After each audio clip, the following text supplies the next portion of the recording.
원내 대책회의를 갖겠습니다. 추미애 당대표께서 러시아를 방문 중이셔서 이번 주와 다음 주 월요일까지는 이번 주는 목요일 원래 정책조정회의를 하는 것이고 나머지 월요일까지는 원내 대책회의로 갖는다는 말씀을 드리겠습니다. 그러면 먼저 우원식 원내대표님의 모두 발언드리겠습니다. 네, 우리 박홍근 수석이 말씀드렸듯이 추미애 당대표가 방러 외교 활동에 들어갔습니다. 그래서 18일까지 최고위원회가 열리지 않지만 원내는 임시국회에 반드시 민생개혁 입법에 성과를 내야 된다는 그런 생각으로 원내대책회의를 지속하기로 했습니다. 언론사 여러분들의 많은 협조를 부탁드립니다. 어제 자유한국당 신임 원내 지도부로 뽑힌 김성태 신임 원내대표와 함진규 정책위 의장께 진심으로 축하한다는 말씀을 드립니다. 김성태 신임 원내대표는 오랜 노동운동을 하신 분이고 그 경험을 통해서 친서민, 노동 친화적인 철학을 갖고 계신 분입니다. 특히 박근혜 최순실 국정농단 국정조사 당시 특위위원장으로서 합리적이고 균형감 있게 특위 활동과 청문회를 이끌어서 국민적 신망도 얻은 분이기 때문에 드디어 나라다운 나라에 걸맞는 보수혁신의 새로운 동력을 만들어낼 수 있는 적임자의 자격을 갖춘 분이라고 생각합니다. 그런 분을 협상 상대로 맞이하게 돼서 기쁘게 생각합니다. 앞으로 더욱 긴밀한 자세로 여야가 민생개혁과 그리고 국민이 주인이 되는 민주주의 확립에 박차를 가할 수 있을 것이라고 기대됩니다. 제1야당의 원내대표의 막중한 책임감을 발휘해서 자유한국당을 합리적인 야당, 일하는 야당으로 탈바꿈시켜주실 것을 당부드립니다. 다사다난했던 2017년을 매듭짓고 새로운 대한민국의 징검다리가 되어야 할 임시국회가 사실상 개정 휴업 상태입니다. 비록 그제 국방위 소위에서 5.18 민주화 항쟁 진상규명특별법이 처리되긴 했습니다만 국민들이 간절히 기다리고 있는 민생과 개혁의 성과는 미미한 실정입니다. 특히 다른 무엇보다 법사위에서의 법안 정체, 법안 병목 이 현상은 이미 그 도를 지나치고 있습니다. 현재 법사위에 계류 중인 법안은 총 883건으로 그 가운데 타위원회 법안은 전체 법안의 20%인 무려 177건에 달합니다. 타 상임위에서 여야 사이에 합의로 통과된 멀쩡한 법안도 법사위만 들어가면 감감무소식의 함흥차사가 되는 셈입니다. 더욱이 이들은 상가임대차보호법, 전기용품안전관리법, 하도급법, 대리점법처럼 당장 처리가 시급한 민생 법안이 대부분입니다. 체계와 자구심사를 무기삼아 민생입법 발목을 잡고 개혁입법 처리를 방해하는 이 같은 행위는 명백한 월권이자 그야말로 갑질 횡포입니다. 법사위뿐만이 아닙니다. 물관리 일원화 관련 정부조직법 개정, 국정원법 개정안, 건설 근로자 고용 개선법 등 민생 개혁 법안들도 상임위에서 낮잠을 자고 있습니다. 변화와 개혁을 바라는 국민의 명령을 정면으로 거부하는 것과 한 가지입니다. 야당이 강력히 촉구합니다. 국회 휴업 상태를 조속히 끝내고 연내 민생과 개혁의 성과물을 국민께 안겨드려야 하는데 협력을 해주시기를 부탁드립니다. 이제 자유한국당도 새 원내 지도부도 들어선 만큼 법안 심사와 처리에 본격적인 탄력을 붙여야 할 때입니다. 이번 임시국회에서는 국민을 실망시키는 일이 없도록 여야 모두 분발해 주실 것을 당부드립니다. 아울러 국회 특권 내려놓기 차원에서 최경환 의원에 대한 체포동의안의 퇴진의 처리 역시 불가피합니다. 조속히 관련 의사 일정을 협의해야 할 것입니다. 국민이 먹고 사는 문제를 해결하는 국회, 민주주의를 바로 세우는 국회를 위해서 더불어민주당 역시 열린 마음으로 야당과 적극 협력해 나가겠습니다. 문재인 대통령이 오늘 중국 국빈 방문길에 오릅니다. 지난 7월 G20 정상회의, 11월 APEC 정상회의, 그리고 이번 중국 방문까지 취임 후 7달 만에 세 번째 정상회담을 갖게 됨으로써 한중 관계는 해빙기를 지나서 본격적인 정상 궤도에 오를 것이라 할 수 있습니다. 기존 정권에 비해 한 차원 높아진 외교 역량을 통해서 경색되었던 한중 간 경제협력에 훈풍이 불기 시작했고, 북한의 미사일 도발 등으로 한중 간 협력이 어느 때보다 중요한 시기입니다. 이번 두 정상의 만남으로 양국 간의 긴밀한 협조와 공조를 통해 북핵 대응과 한반도 평화 구축의 새로운 전기가 마련되기를 기대합니다. 대중소기업 할 거 없이 역대 최대 규모의 경제인단이 함께 방문하는 만큼 우리 기업들도 새로운 경제 활로를 모색하는 기회가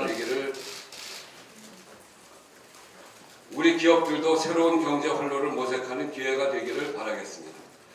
한편 문재인 대통령이 이번 방중 기간 동안 역대 대통령 최초로 임시정부의 거점이었던 충칭을 방문하게 된 것은 한중 우호 관계의 역사적 의미를 다시 되새기는 것이라 할 수 있습니다.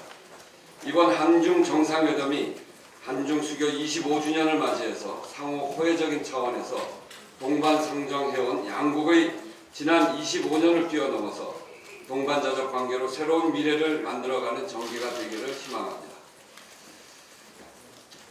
정부가 제주 강정마을 해군기지 건설 관련 소송에서 법원 조정안을 수용했습니다. 사실상 정부가 구상권 청구 철회 결정한 것으로 대단히 환영하는 바입니다. 지난해 3월 해군이 공사 지연에 따른 구상권을 청구하면서 시작된 소송으로 강정마을 주민들에게 물질적, 정신적 피해는 물론 우리 사회 역시 큰 갈등을 겪었습니다. 다행히 문재인 대통령께서 공약으로 소송 철회를 약속하고 지난달 서울중앙지법이 마련한 조정안을 정부가 받아들임으로써 장시간 진행된 사회적 갈등이 평화적으로 해결되었습니다. 사회적 갈등 해소와 국민 통합을 위해 내려진 새 정부의 대승적 결단을 적극 환영하며 그간 물적, 신적 고통에 시달렸을 강정마을 주민들께도 위로의 말씀을 드립니다. 정부의 이번 결정을 시작으로 깊게 패인 불신과 갈등의 골을 메우기 위한 적극적인 민군 화합활동 및 상생 프로그램도 뒤따라야 할 것입니다. 아울러 향후 국책사업 추진에 있어 사회적 갈등을 최소화할 수 있도록 시민이 정책 결정 과정에 참여할 수 있는 다양한 제도적 방안도 마련되어야 할 것입니다. 더불어민주당은 이번 강정마을 사태 해결을 계기로 중요한 국책사업일수록 일방적 추진이 아닌 주민이 직접 참여하고 주민과 상생할 수 있도록 관련 제도 개선에 최선을 다하겠습니다. 이상입니다.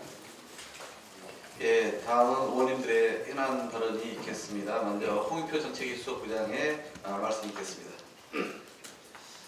네,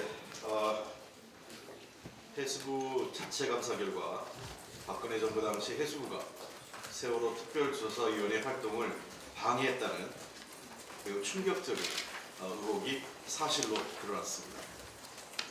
해수부는 그동안 세월호 이념 추진단 및 특조위 파견 공무원에 의한 특조위 업무 방해 의혹에 대한 진상조사가 필요하다고 판단한 김영춘 장관의 지시로 지난 9월 말부터 자체 조사를 실시해왔습니다.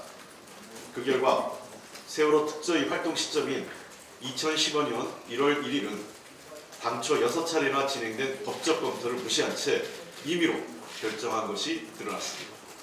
즉, 특조위 활동 시점을 위원 임명 절차가 마무리된 2015년 2월 26일로 봐야 한다는 견해와 사무처 구성을 마친 2015년 8월 4일로 잡아야 한다는 법률 자문을 받았음에도 불구하고 세월호 인양 추진단은 이를 무시한 채 2015년 1월 1일로 서둘러 결정했다는 것입니다. 또한 2015년 5월 14일과 6월 25일 개최된 관계 차관회의에서 법제처가 제시한 대통령 재가일인 2월 17일이 타당하다는 의견을 제시했음에도 불구하고 당시 해수부는 이마저도 반영하지 않았다는 것입니다. 결국 이로 인해서 특조위 의사와는 다르게 특조위 활동기간이 2016년 6월 30일로 축소돼 강제 종료되고 말았습니다. 뿐만 아니라 2015년 11월 19일 언론에 보도된 세월호 특조위 대응 방안 문건은 해수부 내부에서 작성한 것으로 확인되었는데 작성 당시 청와대 국민소통 비서관실과 해양수산 비서관실도 협의했다는 세월호 인양 추진단 실무자의 진술까지 확보되었습니다. 이는 세월호 특조위 업무방해가 해수부를 비롯한 정부 차원에서 조직적으로 이루어졌다는 증거이자 당시 해수부 장관과 차관 등 고위직 공무원들이 개입했을 가능성도 있다는 점에서 훨씬 더 충격적인 일이 아닐 수 없습니다.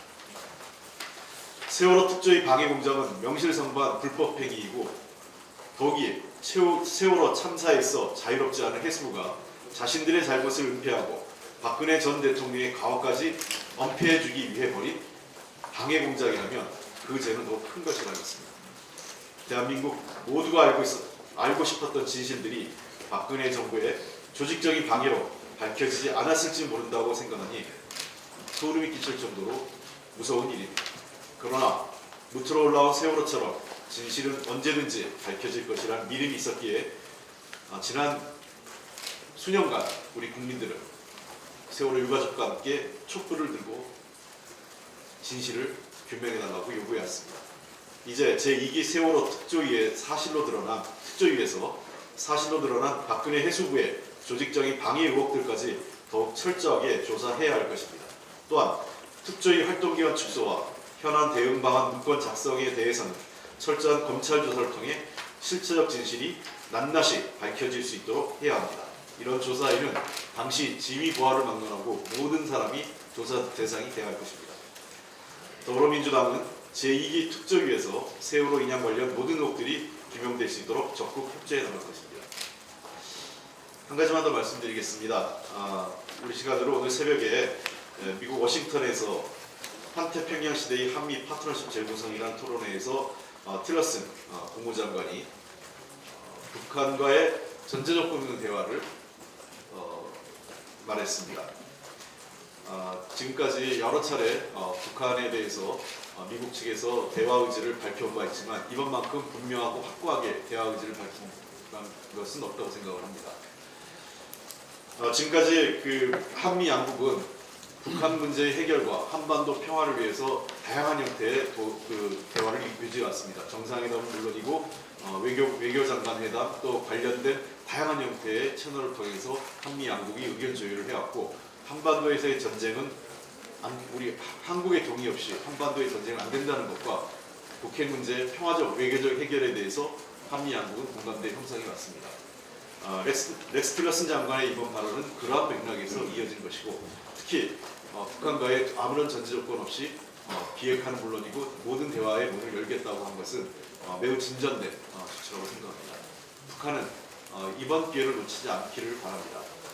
최근에 중국이나 러시아 측 관계자들을 통해서 북한이 평창올림픽 참가 의제와 함께 평창올림픽이 평화로운 환경에서 성공적으로 개최되기를 희망한다는 의사를 표명했다는 얘기를 전해오고 있습니다만 이러한 평창올림픽의 성공적 개최와 참여 의지를 북한이 분명히 밝히는 것과 함께 이런 대화의 문이 열린 공간 속에서 남북 간의 대화 그리고 북미 간의 대화에 북한이 전향적인 입장을 취하면서 대화에 임해줄 것을 다시 한번 촉구드립니다.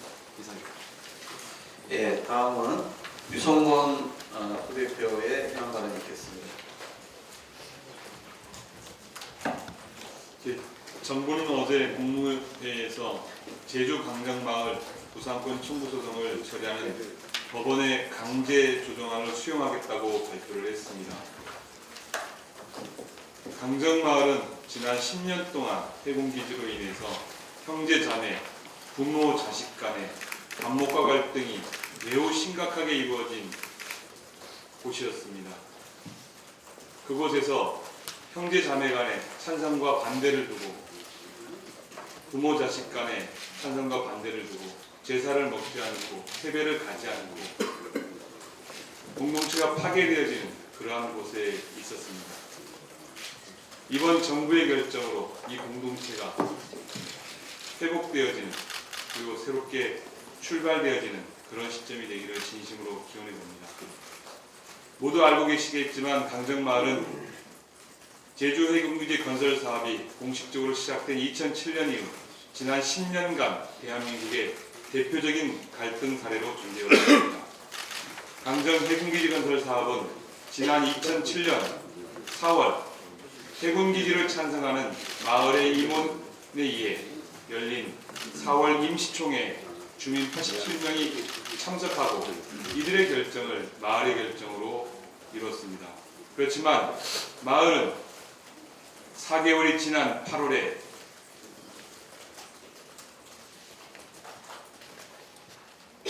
찬성 결정에 대해서 절차적 문제가 있다고 의견을 모으고 725명이 참석해서 680명이 해군기지 반대를 결정하게 되었습니다. 이러한 의사를 정부에 전달했음에도 불구하고 정부는 87명이 참석한 마을총회 의결을 공식적인 마을의 결정으로 받아들이고 공사를 강행해 왔습니다. 강정마을은 자신들의 권리가 부당하게 제한되어 왔다고 주장해 왔습니다. 또한 절차적 정당성이 없는 4월의 마을총회는 부당하다고 주장해 왔습니다. 그렇게 10년 동안 지내왔습니다. 이에 정부는 강정 주민들에 의해 주민들을 고소하고 고발하고 구속하고 급기야는 구상까지 청구하는 행위를 해왔습니다. 강정 주민들은 그러한 구상권의 청구가 사례도 없고 유례도 없다고 얘기를 하고 있습니다. 사실 그렇습니다. 국책사업에 반대했다고 해서 구상권을 청구해서 국민의 입에 재갈을 물리는 그런 일은 없어 왔습니다. 이것은 명백히 국민의 기본권인 표현의 자유, 집회의 자유를 제한하는 행위입니다. 이에 따라 국회의원 165명은 지난 10년간 극심한 갈등과 고통에 시달리고 있는 강정 주민들이 평범한 일상이 생활로 돌아가기를 간절히 염원해서 지난해 해군기지 부상금 청구 소송 철회와 갈등 해소를 위한 결의안을 냈고 문재인 대통령께서도 후보 시절 부상권 처리와 사면복권까지 약속을 했습니다. 정부가 이러한 국민적 여론을 존중해 강정마을 부상권 처리를 한 것에 대해서는 진심으로 고맙게 생각합니다. 이번 부상권 처리가 강정마을 갈등의 끝이 아니라 시작이란 점을 인식해 정부 차원에서도 갈등 해결과 공동체 회복을 위한 특별한 대책을 수립해서 시행해야 된다고 생각합니다.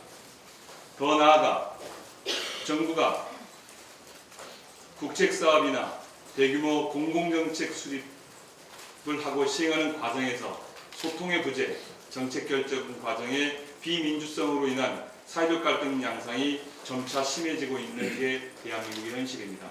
이 같은 갈등은 공공정책의 효율성을 떨어뜨리고 사회적 비용을 증가시키고 국책사업의 신뢰성을 저하시키는 등 각종 부작용으로 이어지고 있습니다. 사회적 자본의 핵심인 신뢰를 훼손해 궁극적으로 국민 대통합을 위협하고 있는 것입니다.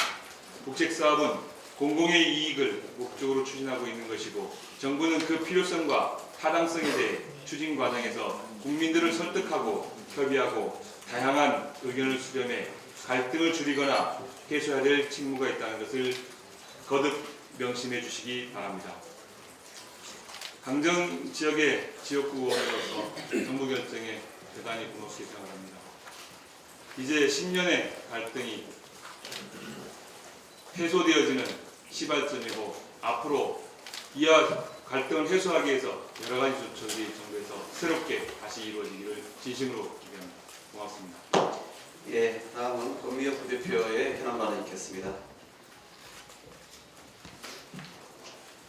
네, 오늘 현안 발언은 그 남태평양 트럭섬의 조선인 위안부 확인 관련해서 말씀드리겠습니다.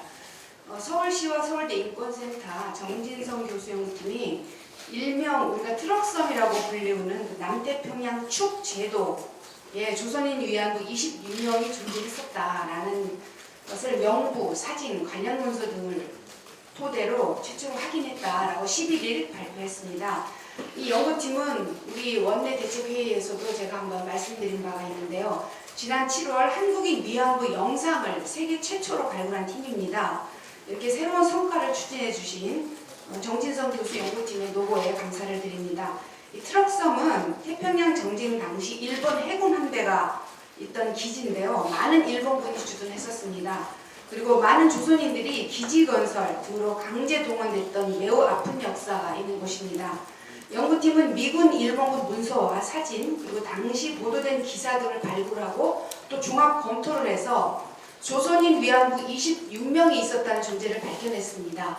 이것이 의미가 있는 것은 그 고 이복순 할머니가 자신이 이 트럭섬에서 위안부로 활동했다고 이야기를 해서 알려졌지만 실제로 있는지는 확인할 수가 없었는데 그 이복순 할머니의 증언을 처음으로 확인을 해줄 수 있었다는 것입니다.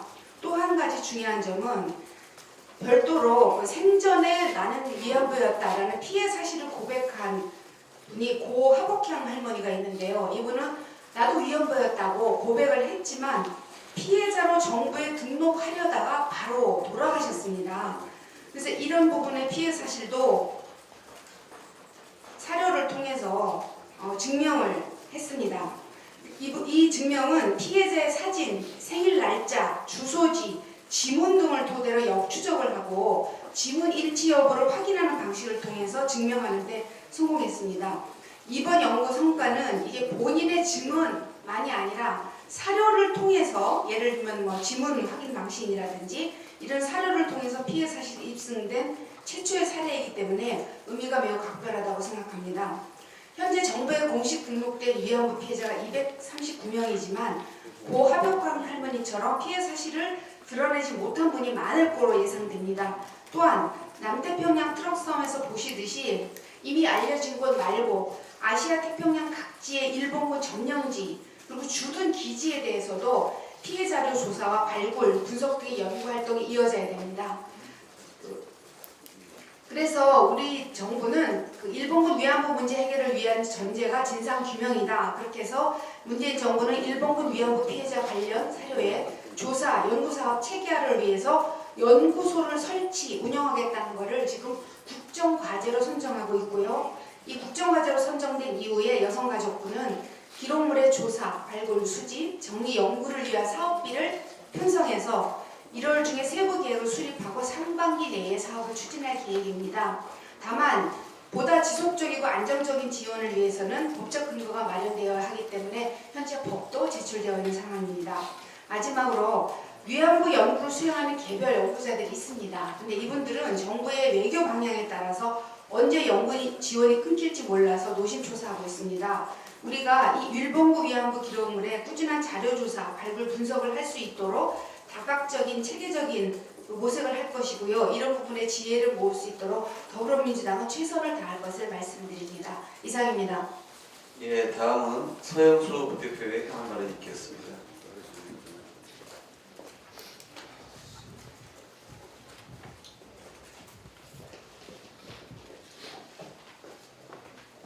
예, 일자리 담당 민생 원내부대표 서영수입니다. 어제 열린 제4차 일자리위원회에서 일자리 정책을 지원하기 위한 일자리 통계 개선 방안이 발표됐습니다. 이 개선 방안의 취지는 품질이 높은 통계를 제때에 제공해서 일자리 중심 국정 운영에 활용하기 위한 것이라고 밝히고 있는데 그 주요 내용을 보면